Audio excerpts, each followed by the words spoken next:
wamepangiwa kwa kiwango gani? Wanapozika. Bila zingine ni kupanga huwa zinapangwa.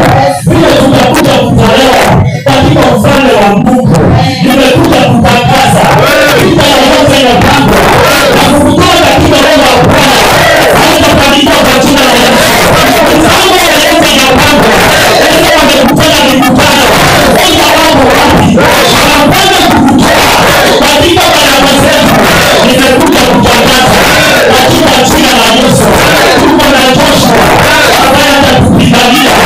Wana wa Israeli walipogundua ya kwamba kuna vita imepangwa, Bwana anasema ya kwamba wakawa na wasiwasi, wakasikia uchungu, walikuwa wanahuzunika kwa sababu mahali walikuwa comfortable. Hawakutarajia kuna mtu anaweza watoa mahali hapo. Praise the name of the living God.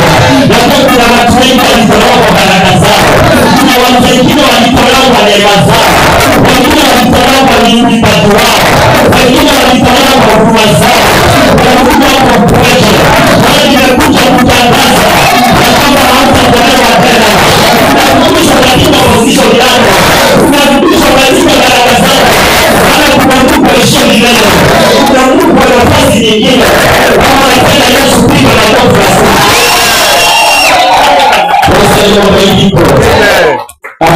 Yes.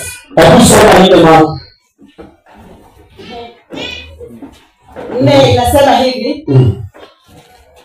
Haya, kweni mje kwangu. Mnisaidie tupige Gibeoni. Hapo. Yes. Kweni mje kwangu. Yes. Atakuwa mfalme wa Israeli.